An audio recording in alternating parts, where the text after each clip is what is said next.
Bom dia, bom dia, bom dia a todas, sejam bem-vindas a mais um programa Mamãe Sem Neura. Aqui nesse programa eu te ensino a amamentar sem dor e a ter uma jornada tranquila na sua maternidade. Então, se você tá aqui, tá gestante, ou tá com um bebezinho pequeno, ou tá com um bebezinho maiorzinho, já envia um aviãozinho para quem você acha que vai gostar desse conteúdo. E assim você me ajuda e ajuda outras mamães. Para quem não me conhece, eu sou a doutora Ana Leia, eu sou pediatra. E aqui a gente tá no programa Mamãe Sem Neura. Mais especificamente, pergunta de mãe. Há um bom tempo eu venho fazendo programa só relacionado com perguntas que vocês me enviam ou perguntas que vocês fazem ao vivo. Então aproveitem, porque em geral ainda tá dando tempo de eu priorizar as perguntas ao vivo. Depois a gente parte para as caixinhas de perguntas. Então façam as perguntinhas de vocês aqui. Bom dia, linda. Façam as perguntinhas de vocês aqui e assim eu vou priorizar a pergunta de quem estiver ao vivo, tá bom? Então tá, escrevam aí pra mim fazendo um favor, se vocês são gestantes, se tem bebezinhos, algumas eu até já sei que tem bebês, quanto tempo tá o bebezinho de vocês, se é bebezinho novinho, se é maiorzinho, quantas semanas de gestação. Se vocês escrevem, eu direciono as perguntas para essas faixas etárias ou para gestantes, se tiver mais gestantes, tá bom?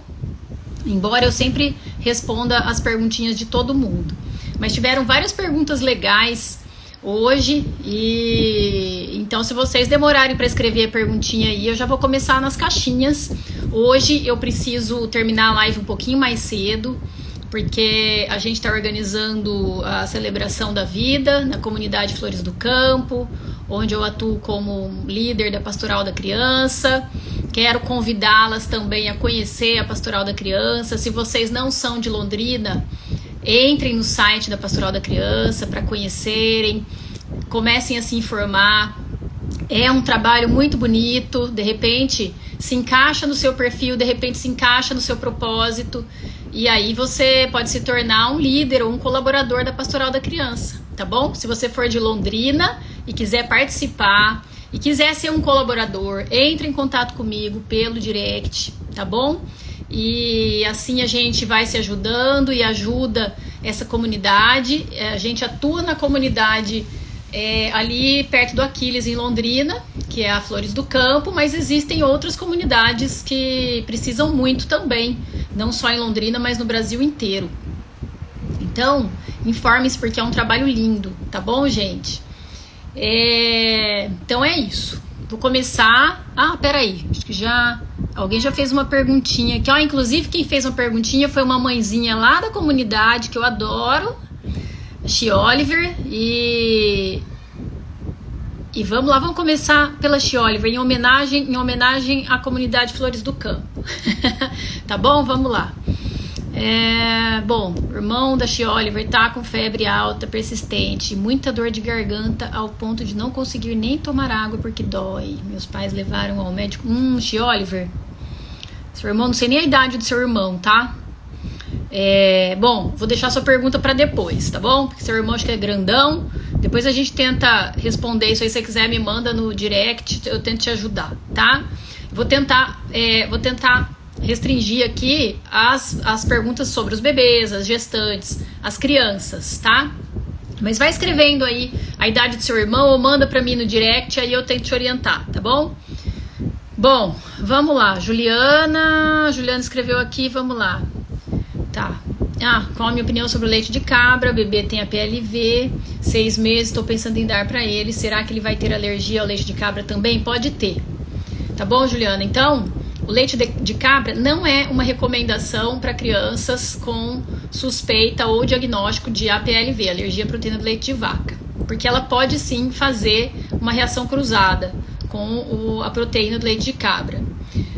Então, existe uma recomendação oficial para um protocolo de acompanhamento e tratamento, até diagnóstico de crianças com APLV ou suspeitas de APLV, porque esse diagnóstico também muitas vezes não é tão simples de se fazer. De qualquer forma, o leite de cabra não entra nessa recomendação, por essa razão que eu acabei de te explicar. o que a gente indica no primeiro momento são as fórmulas extensamente hidrolisadas com lactose, para pacientes onde há suspeita de uma intolerância à lactose, que às vezes é até secundária à PLV, tá? Ou seja, a criança ela não nasceu com intolerância à lactose, mas pelo fato da alergia começar a lesar a mucosa intestinal, ela começa a ter uma deficiência na produção de lactase, que é a enzima que digere a lactose, e aí ela acaba ficando intolerante à lactose, por essa razão, tá? E aí a próxima fórmula seria a extensamente hidrolisada sem lactose.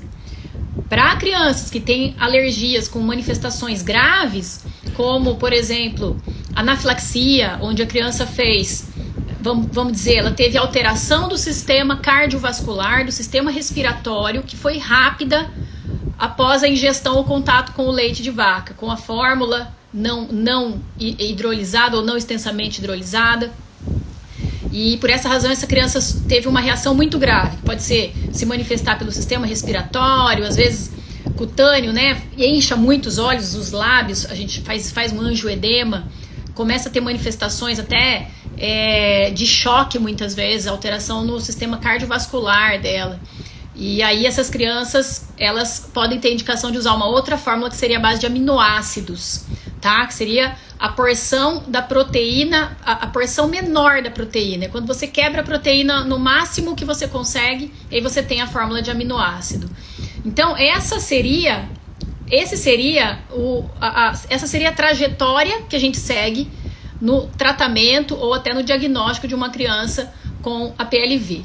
Sendo que aí, a partir dos 6 meses, a gente até pode usar fórmulas à base de soja para algumas crianças. Também não é a primeira escolha, mas a gente pode usar desde que essas crianças tenham um tipo de alergia à proteína que seja não IgE mediada. Aí, por quê? Porque esse tipo de alergia, ela vai ser mais compatível com a fórmula de soja, que também pode ter reação cruzada para aquela criança que é a PLV mesmo. Espero que eu esteja sendo clara aqui na explicação. Mas seria isso. Então, primeira escolha, fórmula extensamente hidrolisada com lactose. Se tiver sintomas de intolerância à lactose, como por exemplo diarreia constante, com muitos gases, vai para uma fórmula sem lactose. Aí depois seria de aminoácidos e a partir do 6º mês, soja em alguns casos, tá bom? Cabra não, cabra nem entra nessa conversa e é isso, tá bom? Sendo que a gente tem que lembrar que essas crianças precisam ter acompanhamento periódico com o seu pediatra, às vezes com o gastropediatra. Isso não pode ser feito de forma, assim, sem, como é que eu vou dizer, de forma muito aleatória.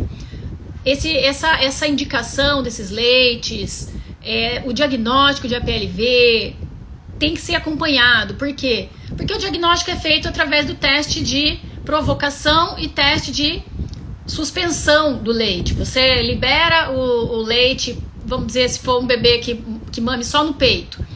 A mãe toma leite de vaca. Às vezes ele está tendo manifestação de alergia pelo leite que a mãe ingere. Então, se a gente suspeita disso, a gente tem que suspender o leite de vaca da mãe por um período mínimo de 4 a 6 semanas, ver se essa criança melhora. Aí depois você faz o teste de provocação de novo para ver se essa criança volta a ter sintomas. Então o diagnóstico não é tão simples, porém você não pode deixar essa criança eternamente usando fórmulas especiais e nem essa mãe eternamente fazendo restrição na dieta, porque a gente sabe que a alergia à proteína do leite de vaca, com o tempo, ela vai melhorando, conforme passa o tempo, até os 3 anos de idade, a maioria das crianças já melhoraram da alergia, já estão aceitando a proteína do leite de vaca sem problemas, tá bom? Então, espero ter respondido a sua pergunta. Então, ele pode sim também ter alergia ao leite de cabra, tá? Vamos lá, deixa eu ver se tem mais alguma perguntinha. Não, agora eu vou passar aqui, ó.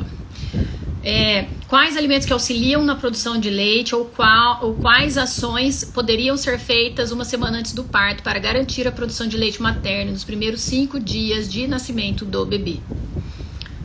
boa pergunta, mas uma pergunta que merece aí, ó, um tempão pra gente responder, tá?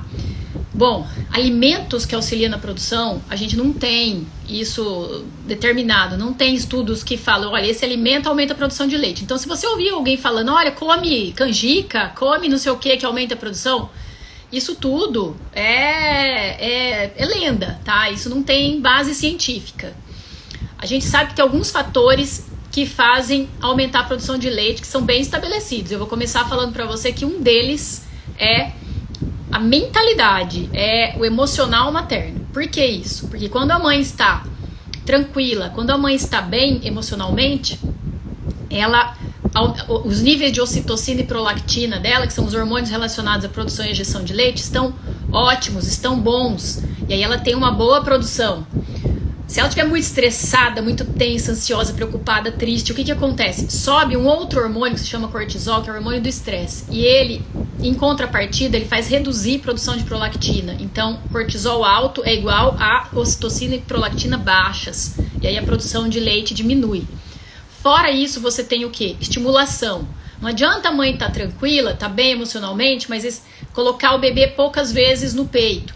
Se você quiser aumentar a produção de leite, o bebê tem que estimular a mama inicialmente, pelo menos a cada 2 horas aí nesse primeiro momento que o bebê nasce, porque nesse primeiro momento também ela tem a apojadura, que é aquela descida do leite, o bebê precisa ajudar a esgotar essa mama para não engurgitar. Depois de um determinado tempo, essa produção ela se equilibra com a demanda do bebê e aí a mãe não precisa mais estar toda hora colocando o bebê, ela pode esperar o bebê pedir, tá?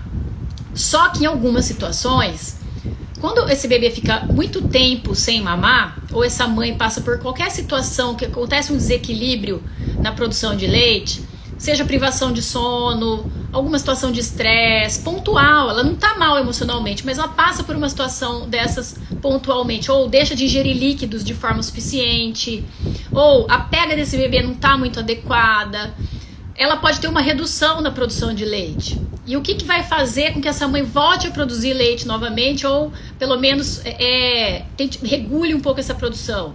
Ela colocar esse bebê mais vezes para sugar.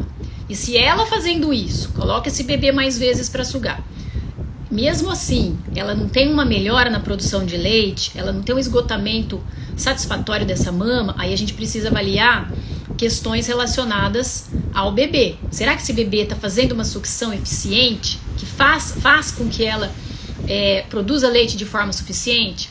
Porque a sucção eficiente do bebê é que estimula a produção da mãe também. Porque se ele suga, mas não suga de forma eficiente, ele não ajuda a estimular a produção de leite, tá? Então esse é um ponto muito importante. Então a gente tem problemas relacionados à mãe, que podem interferir na produção de leite, como por exemplo, uma mãe com história de hipotiroidismo, obesidade, diabetes tipo 2, síndrome dos ovários policísticos, cirurgia das mamas. Todos esses fatores podem atrapalhar a produção de leite. Podem, não quer dizer que vão, tá?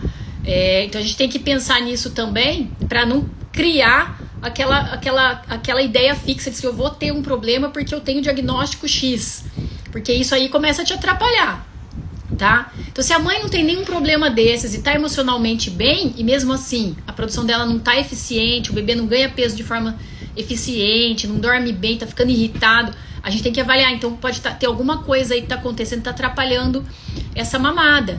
Será que é o que? Uma anquiloglossia? Uma linguinha presa? Será que é um torcicolo que ainda não foi visto, não foi percebido, e esse bebê vai mamar, ele fica todo tenso, todo ruim, ele utiliza muita musculatura, só que de forma, fazendo muito esforço, fica cansado, aí não suga direito, isso pode estar atrapalhando a amamentação. Será que esse bebê tem refluxo, tem algum desconforto durante a mamada que faz com que ele não sugue tão bem? Tudo isso a gente precisa avaliar relacionado à mãe e ao bebê para entender por que essa produção pode não estar tão eficiente. Mas vocês entendem que são vários fatores, né? E aí você me perguntou se há alguma coisa que eu posso fazer antes do parto e nos primeiros dias. Antes do parto, a primeira coisa que eu digo para vocês tenham uma gestação saudável desde o início, não é só no final, tá? Desde o início, uma gestação saudável com alimentação saudável, atividade física. Por quê? A atividade física, ela favorece a produção de endorfinas, que são hormônios relacionados ao bem-estar, que vão te ajudar na produção de leite. E você começar isso desde a gestação, vai ser muito melhor para você continuar a sua boa produção de leite e ter uma maternidade mais tranquila e mais saudável, com disposição para cuidar do seu bebê. Então esse é o primeiro ponto. Outro ponto é mentalidade. Trabalhar o seu emocional, o seu estado emocional e a sua mentalidade. Se você é uma pessoa muito exigente com você, exigente com as pessoas, mas principalmente exigente consigo mesma, já começa a trabalhar isso desde a sua gestação. Por quê? Porque a amamentação é um aprendizado seu e um aprendizado do bebê. O ser humano, ele é o único mamífero que precisa aprender a amamentar, e o bebê precisa aprender a mamar. Os outros mamíferos, tudo bebezinho já nasce sabendo, nasce, já pega, já suga, assim. A gente tem que lembrar da esterogestação, que é um termo que começou a ser utilizado por um neurocientista que entendeu que o ser humano, se ele talvez tivesse um tempo a mais dentro do ventre materno, quando ele nascesse, ele estaria mais pronto para lidar com o ambiente, com a amamentação. Então a gente tem um período de esterogestação, que é o período necessário para esse bebê se desenvolver e tá mais madurinho, tá um pouco mais, tem um pouco mais de autonomia, mais habilidades. E nesse período aí, você tem que estar bem, você tem que estar regulada emocionalmente, tranquila, para aprender a lidar com essa fase da esterogestação que estressa realmente muito as mães, tá? E você colocou os primeiros 5 dias do nascimento. Aí o que acontece? Em geral, a partir do 3º, 4º dia, se for parto normal, ou 5º dia cesárea, essa é mais ou menos a média, é que vem a apojadura. Nesses primeiros dias, você vai ter um leitinho que é o colostro, que ele é em menor quantidade. Um leitinho mais amarelinho, em menor quantidade, mas é que é o suficiente para o estômago do seu bebê. E muitas mães ficam com aquela ideia de que não tem leite, tem pouco leite. Elas aí já põe fórmula na maternidade, ou chega em casa, já taca a fórmula no bebê. Às vezes o bebê tá até regurgitando, aí aumenta, começa a dar desconforto. E a apojadura vai vir daí oposta a esses primeiros dias. O que acontece? Essa mãe que vinha estranhando aquele leitinho pouquinho, daqui a pouco, no 5º dia, ela vem aquele leitão, que é a apojadura. E aí a apojadura, o que acontece? Se você não estiver preparada, sua mama enche, o bebê vai sugar, ele não consegue sugar de forma eficiente, porque a mama tá dura, então ele pega assim na mama, na areola, ele tem que pegar atrás, não no bico, na areola, ele vai sugar, e aí escorrega, a boquinha dele escorrega, porque aquela mama tá muito engurgitada, ele não consegue ordenhar de forma eficiente, porque ele ainda não tem força suficiente. Então a gente precisa ajudar nesse momento, fazendo ordenhas, para que a sua mama amoleça um pouquinho, a areola fique molinha, para que esse bebê mame bem, né? Então, aqui vamos pegar o peito, mas como eu já mostrei em outras lives, mas eu sempre gosto de mostrar, porque sempre tem gente nova, né? Então, a mama da mãe, quando ela engurgita, ou quando ela vem a apojadura, não vou nem falar engurgitamento, vou falar só da apojadura. Vem a apojadura, a mama fica redondinha, durinha, e aí o bebê vai pegar, e até por mais que ele pegue certo, a boquinha dele escorrega e vem parar no bico, e aí ele não consegue fazer aquela ordenha eficiente, porque a mama tá muito cheia. É nesse momento que a gente, se tiver conhecimento de técnicas de amamentação, a gente vai saber fazer uma ordenha adequada, dar uma amolecida aqui nessa areola, para que esse bebê consiga abocanhar direito e não faça fissura, tá? Então esse é um ponto. E existe uma situação que hoje tem sido muito estimulada para as mães, finalzinho da gestação aí, 38ª semana, para mães, principalmente mães com diagnóstico de diabetes gestacional, que seria a ordenha da mama para estimular a produção ali no finalzinho da gestação. Então, essa é uma recomendação hoje que vem de forma positiva para mães que querem estimular a produção e que não tem risco de parto prematuro, mas já se observou que mães que não têm histórico de nenhum tipo de doença na gestação, pré-natal tranquilo, ela fazer essa estimulação aí a partir da 37ª semana da gestação. Que estimulação é essa, doutora? Seria isso mesmo, você massagear, fazer a massagem nas mamas, massagear e fazer o treino da ordenha. Isso vai ajudar para quando o bebê nascer, o seu colostro vem mais rapidamente, você já tem um manejo, você já está mais segura. Isso aumenta o sentimento de autoeficácia das mães quando elas fazem essa prática da massagem nas mamas durante a gestação, no finalzinho ali, 37ª ou 38ª semana de gestação. E os estudos começaram a mostrar que esses bebês, essas mães, elas ficam mais seguras quando o bebê nasce, o colostro desce mais rápido, elas conseguem fazer, muitas vezes, estoque de colostro para esses bebezinhos que nascem filhos de mãe diabéticas e que têm dificuldade, às vezes as diabéticas têm dificuldade na extração do colostro. E quando elas fazem esse estímulo antes do bebê nascer, elas conseguem fazer uma reserva de colostro também para os bebês, porque bebês, filhos de mães diabéticas, que têm diabetes gestacional, eles têm maior chance de receber fórmula na maternidade, porque fazem hipoglicemia, o açúcar baixa, e aí automaticamente é oferecido fórmula para aumentar a glicemia desse bebê, e aí já começa toda aquela problemática de dar fórmula de forma precoce, e essa fórmula que é oferecida precocemente favorece o desmame precoce. E isso não acontece só com mãe diabética, isso acontece com toda mulher que vai ganhar bebê hoje na maternidade. Eu tenho visto isso acontecer. Tá lá na maternidade, o bebezinho chora um pouco a mais, a mãe tá cansadona, e aí vem a enfermeira ou auxiliar ou sei lá quem, vou dar uma formulazinha pra acalmar, ou pra você descansar, que nem falaram pra mim na minha época. Vou dar uma formulazinha lá pra você descansar um pouquinho mais. Coitada da mãe que tá ali refém, ela, tá bom, graças a Deus, né? Então assim, ao invés de receber um apoio, uma orientação ali dentro daquela maternidade, olha, vamos te ajudar, vou te ajudar a ordenhar esse colostro, colocar o bebê. Não, vai lá, põe a fórmula e aí começa o ciclo do desmame precoce, tá, gente? Boa pergunta essa, tá? Aí tem mais uma perguntinha aqui, ó.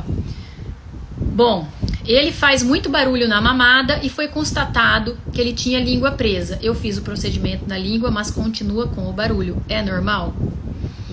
Olha só. Em geral, não é para o bebezinho fazer barulho quando mama, fazer aquele estalo, tá? Tem que avaliar essa pega, tem que avaliar como é que tá essa mamada. Porém, a gente tem que olhar a amamentação de forma sistêmica, de forma global. Fez o procedimento, coloca o bebê para mamar, o bebê não está te machucando, ele suga de forma eficiente, ele tá com uma boa curva de peso, então tudo isso precisa ser visto em conjunto com o seu pediatra. É um bebê que mama e você percebe que ele fica saciado, tem um intervalo adequado entre as mamadas, embora no primeiro mês isso seja difícil de você avaliar, porque o bebezinho tem um estômagozinho muito pequenininho, então ele quer mamar toda hora mesmo. Além disso, o ciclo de sono é totalmente instável, porque ele não produz melatonina ainda, então o bebê acorda o tempo todo e vai pro peito mais vezes esse primeiro mês, isso é normal. Então, esse é um caso que precisa ser avaliado ali junto com a mãe, porque não é para estalar, não é para fazer barulho, isso é uma das coisas que nos chama atenção na hora de avaliar uma mamada. Porém, se você fez procedimento, a pega tá boa, tá mamando bem, fica satisfeito, tá tranquilo, tudo bem, nós não vamos mexer com esse bebê porque ele tá fazendo um barulhinho estalado durante a mamada, ok? Agora, se tem algo que não tá indo bem, essa pegada não tá tão boa, esse bebê não mama de forma tranquila, você vê que ele tá tenso durante a mamada, a gente olha até a mãozinha, vê se o bebê tá bem, se ele relaxou. Terminou a mamada, você acha que não está esgotando o suficiente ou não esgota de forma igual aos dois lados, o que a gente faz? A gente precisa de uma outra avaliação, e muitas vezes é do especialista, na minha opinião, o odontopediatra com experiência em aleitamento materno. Então eu costumo pedir a opinião do colega ou de uma fono para ver o que está acontecendo. E o quanto antes a gente faz isso, para não deixar que a coisa se vá desenrolando, vá ficando pior e essa mãe acabe desmamando, tá?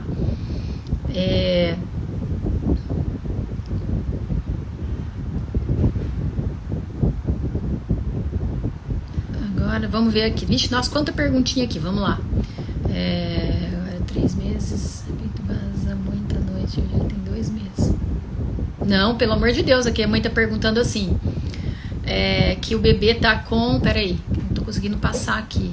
Ah, tá. Bebê mamava de 1 em 1 hora, agora é de 3 em 3. Tá bom, tá? E meu peito vaza muito à noite, hoje ele tem 2 meses. Devo beber menos água? De jeito nenhum. De jeito nenhum. Pode continuar tomando água e tomando muita água, porque não é só a água que você toma que aumenta a sua produção. É o estímulo do bebê. Se o bebê tá mamando bem, estimula bem sua mama, é por isso que você tá com aumento de produção, tá? Então, faça o seguinte, comece a doar leite. Agradeça e doe leite, tá bom?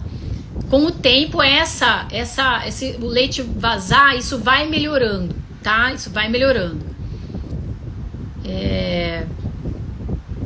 Bom, vamos ver aqui. Bom, o meu bebê só mama. Percebi que toda vez que tomo leite, ele fica com diarreia. Fiz um teste, fiquei uns dias sem comer, ele parou a diarreia. Comecei a comer de novo, a diarreia voltou. O que pode ser? Não dá pra afirmar, tá bom? Se você nota, você ingere leite de vaca, e você tem que ter muita certeza disso, de que é o leite. Você ingere leite, quando você toma leite, seu bebê agora tem que ver quanto tempo tem esse bebê, tá bom? Quanto tempo tem esse bebê? Apresenta diarreia mesmo, ou evacuações líquidas, tem que saber se é com muco ou não, tá? Avalia se tem alguma outra alteração nesse bebê, se começa a aumentar a regurgitação, e você percebe essa mudança, suspende o leite de vaca por um tempo, procure o seu pediatra para fechar esse diagnóstico. Porque, como eu falei antes no começo da live, o diagnóstico de APLV não é tão simples e a gente precisa acompanhar, avaliar todos os sinais, examinar esse bebê, avaliar a curva de peso, não somente a evacuação, tá bem? Não somente e às vezes o que a mãe acha que é diarreia não é um padrão de evacuação, um padrão de fezes normal ainda para o bebê, dependendo da idade desse bebê, tá? Tá. 5 meses ainda é uma fase em que o bebê tem evacuações pastosas e você vai ter que avaliar isso muito bem em conjunto com o seu pediatra, porque isso tem que ser visto junto com a criança, tá? Como é que tá esse bebê? Tá bem humorado? Tá alegrinho? Tá ganhando peso? Ele faz evacuações mais moles, mas ele tá bem clinicamente? Se for, não tem por que suspender o seu leite, tá? Agora, começou a aparecer sangue nas fezes, sangue e muco nas fezes do bebê. Bom, aí a gente já pode pensar no diagnóstico de APLV e fazer o teste de provocação e depois teste de exclusão, tá? Mas tudo isso tem que ser feito junto com o médico, tá bom? Deixa eu ver. Bom, aqui ela falou também... A criança tem 7 meses, ao higienizar o pipi, percebi umas bolinhas brancas por dentro da pele, próxima à ponta dele. Pode ser normal, sim, não é nada demais. Isso muitas vezes sai sozinho com o tempo, conforme essa glande vai se expondo. Às vezes essa secreçãozinha sai, não é nada demais. Vocês não tem que ficar desesperadas e nem forçando isso daí, nem espremendo, tá bom?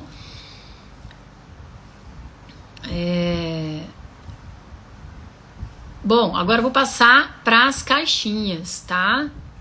Vou passar para as caixinhas. Olha só, pessoal. Uma perguntinha aqui, muito boa, que aqui vai servir para todas vocês. Pasta de dente para bebês é com flúor ou sem? Por aqui, 4 dentinhos. Então é o seguinte. Os bebês, eles já devem usar pastinha com flúor a partir do momento em que se inicia a erupção dentária. Tem bebês que começam antes dos 6 meses, a média a partir dos 6 meses começar a dentição, algumas crianças mais tarde, outras até mais cedo. Tem bebês que nascem com dentes, tem bebês que nascem com dentes antes dos 6 meses. O fato é que nessa média aí de 6 meses começa a erupção dentária e aí você já vai usar sim pasta de dente com flúor. Que pasta é essa? Em geral, tem que ser pasta adequada para a criança. Elas vão ter mais ou menos 1.100 partes por milhão de flúor na pasta, com uma escovinha de cabeça pequena, adequada para o tamanho do bebê, para o tamanho da cabeça do bebê, da boquinha do bebê, e cerdas macias. Então não tem esse negócio de usar dedal, usar só a gaze, nada disso. Começou a dentição, começa-se o uso de pasta com flúor adequado para a criança, 1.100 partes por milhão de flúor. Qual a quantidade que você vai usar?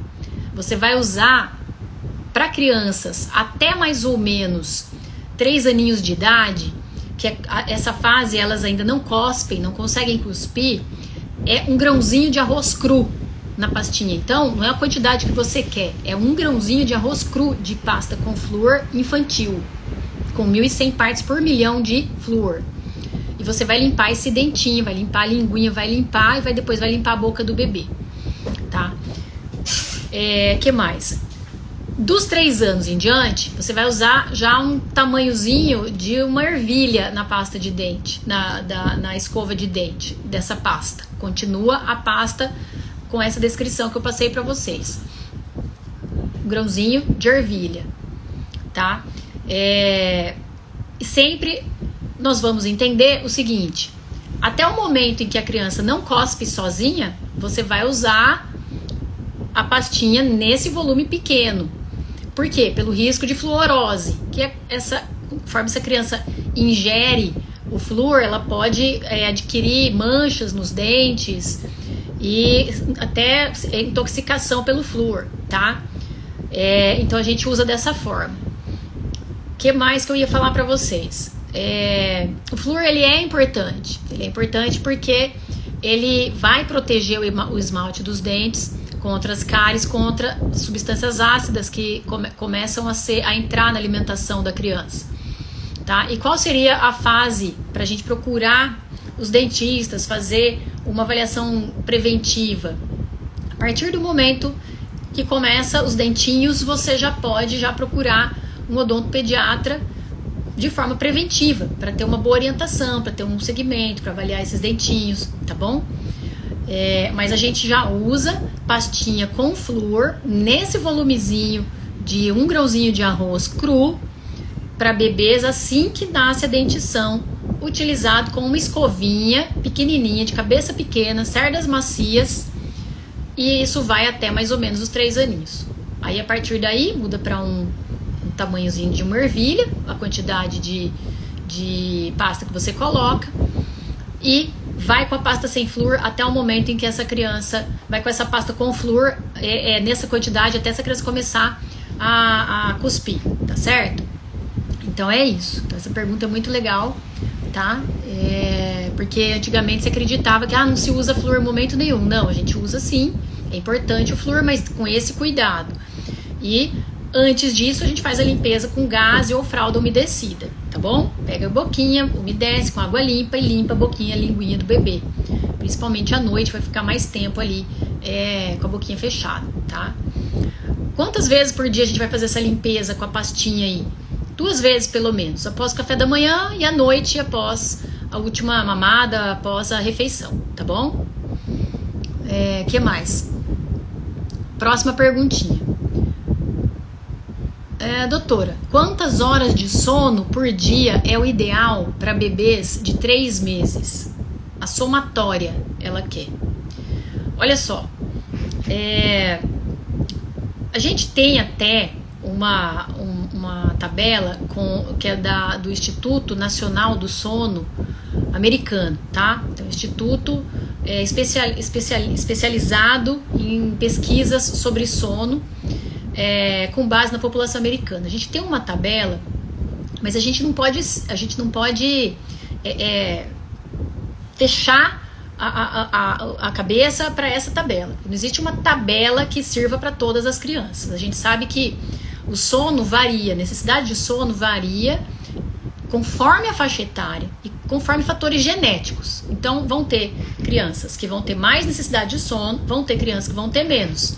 Bebês que vão dormir mais, bebês que vão dormir menos, assim como essas pessoas, quando adultas, talvez tenham mais necessidade de sono ou tenham menos. Então a gente tem um intervalo, muitas vezes, muito grande de necessidade de sono para as pessoas, tá? E quanto mais nova essa criança é, maior a variabilidade de necessidade de sono, tá? Então, por exemplo, a gente tem mais ou menos isso. Do 0 aos 3 meses, a gente pode ter uma variação de necessidade de sono do mínimo de 11 horas por dia até 19 horas por dia, conforme as pesquisas mostraram. Então vão ter bebês aí recém-nascidos, um mesinho, que vão dormir 12 horas e tá normal para ele, para aquela criança. E vão ter bebês que vão dormir 19 horas em 24 horas. Bebêzão dorminhoco. Então a gente chama de dormidores curtos ou dormidores longos. A gente tem que tomar o cuidado de não querer encaixar toda criança numa tabela e tem que dormir tantas horas por dia. Não é assim, tá? A gente tem uma variação, e essa variação ela é tão maior quanto mais novinha é a criança, mais pode variar essa necessidade de sono. O que a gente sabe é que os bebês, principalmente aí até o 6º mês, eles não têm uma boa produção de melatonina, que é o hormônio indutor do sono. E o ciclo circadiano de sono, que é essa organização do sono, também não está bem estabelecido aí até o 6º mês. Começa por volta dos 4 meses a produção de melatonina, e isso ainda vai se completando até o 1º ano. Então, muitos estudos já mostram que a maioria das crianças aí no 1º ano de vida vai ter pelo menos um despertar noturno. Vai incomodar os pais aí até o 1º ano de vida, e quanto mais nova essa criança, maior o número de despertares noturnos, tá? Aí você me pergunta, bebezinho de 3 meses, quantas horas de sono por dia é o ideal para esse bebê? Depende.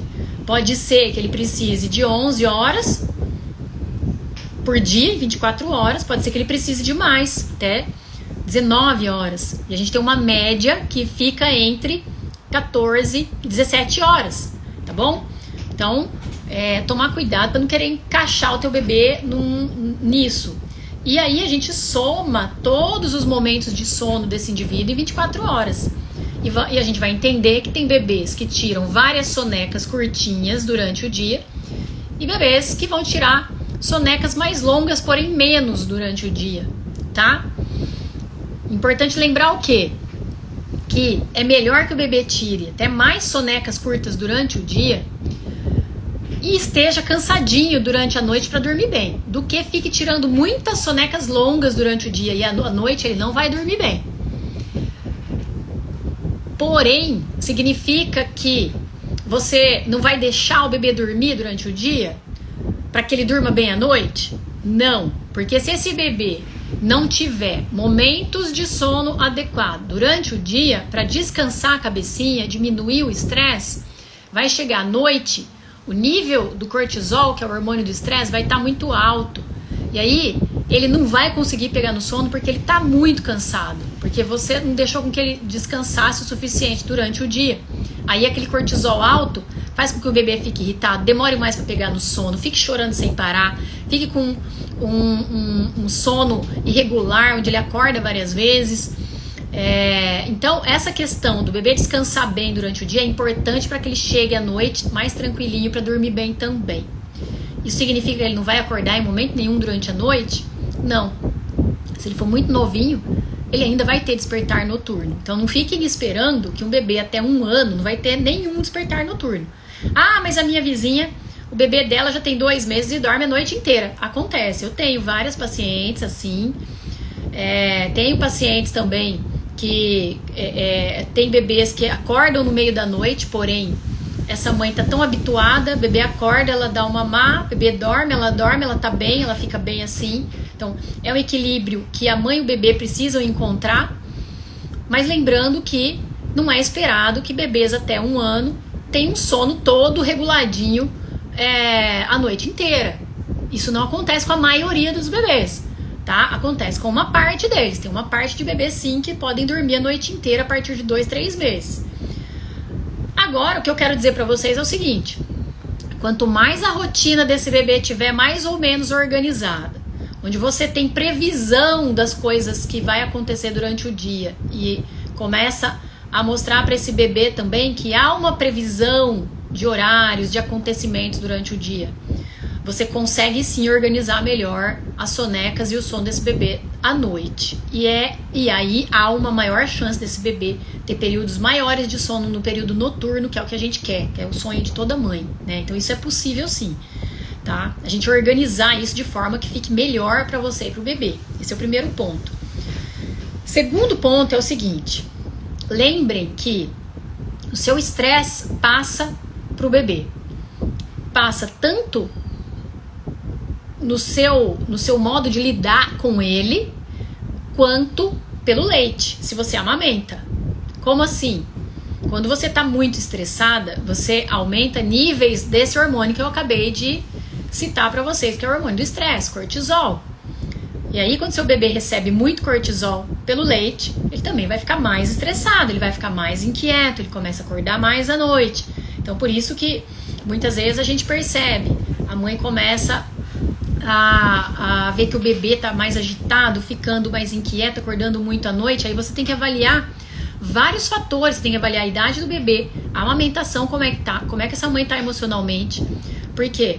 Primeiro, tem a crise transitória da lactação, que é normal a partir do 3º, 4º mês a produção de leite da mãe ainda ter que se adaptar àquele crescimento rápido que o bebê teve nessa fase.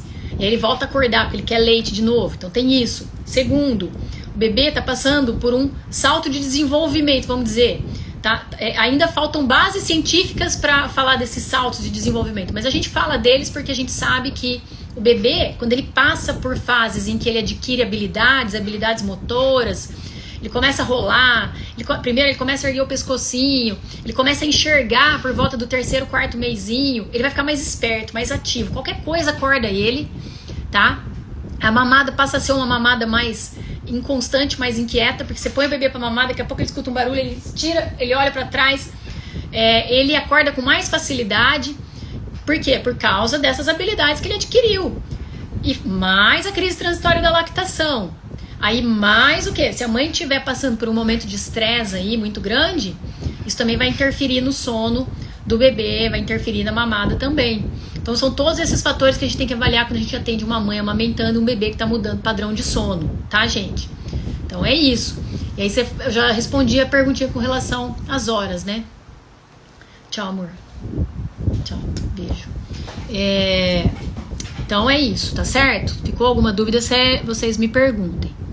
E deixa eu ver aqui. Tá, falou da língua. Tá.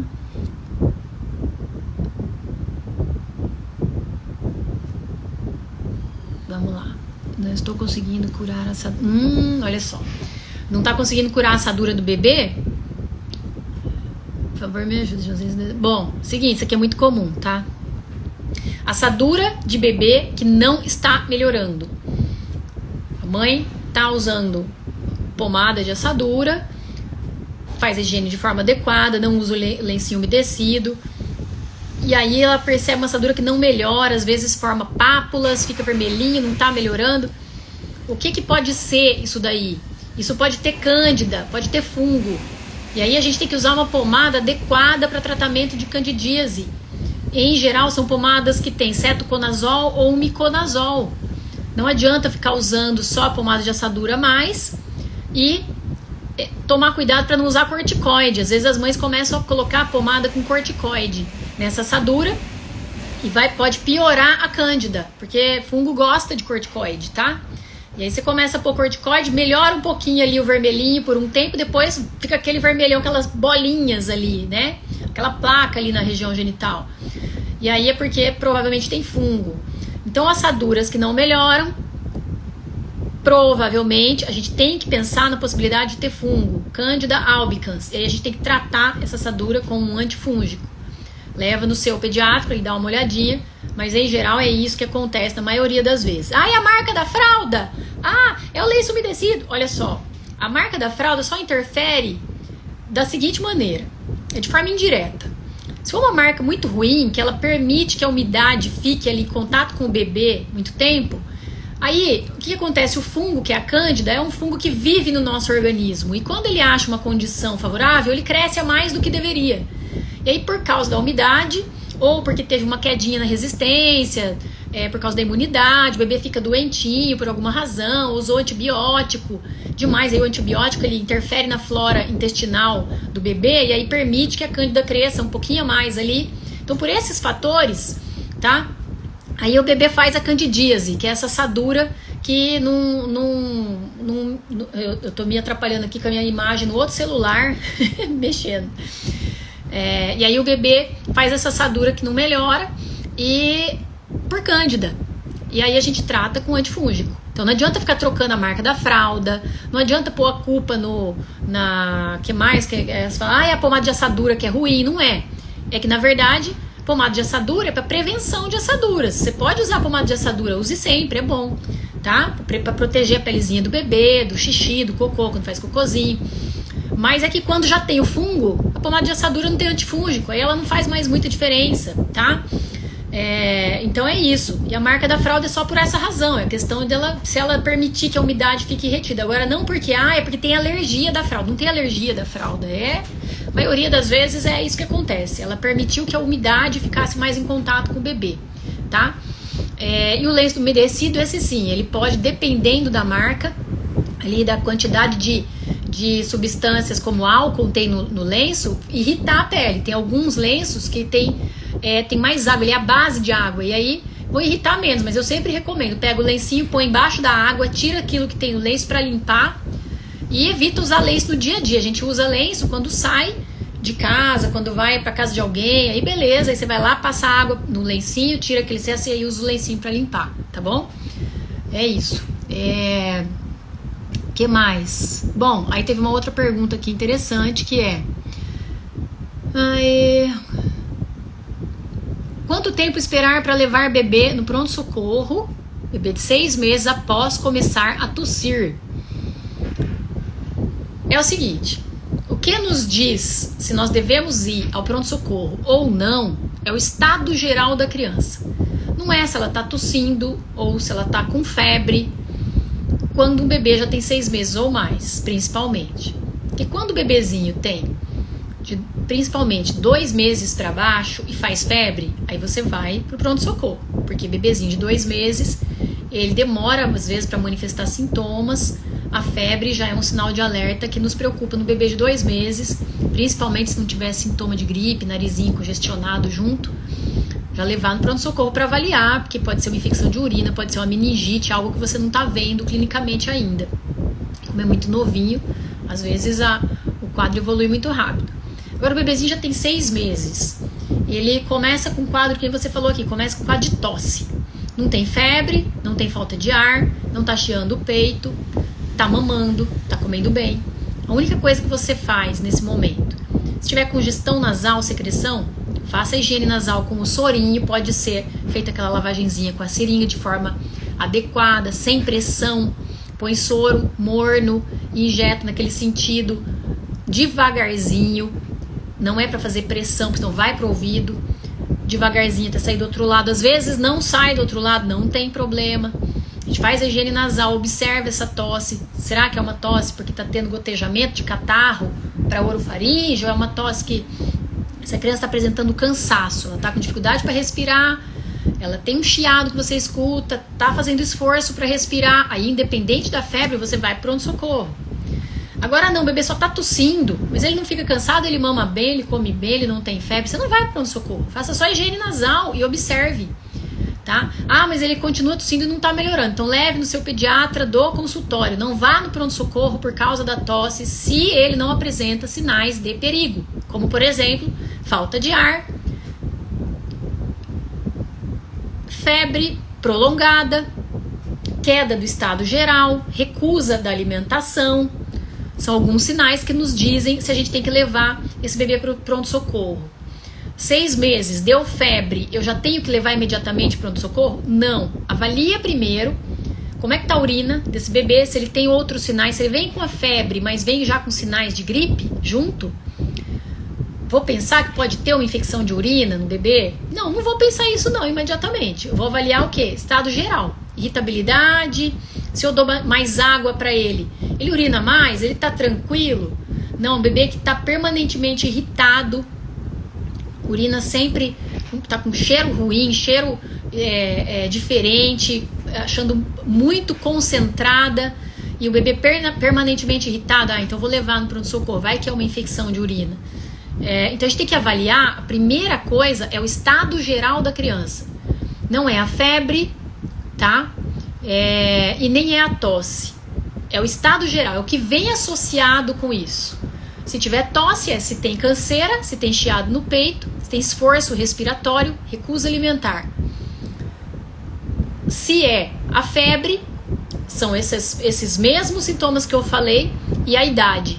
Porque quanto mais novinho, a febre se torna um sinal de alarme um pouquinho mais preocupante, tá? A partir do 6º mês, a gente já pode esperar um pouquinho mais, dependendo dos sinais que vem junto, tá bom? Então é isso. Bom, e aí, gente, para encerrar nossa livezinha, eu vou responder aqui mais uma perguntinha. Ah, que bonitinho, ó, que ela escreveu ali, ó. Passando para dizer que amamos a consulta. Você é uma excelente profissional. Indico muito. Que linda. Obrigada, viu? Obrigada.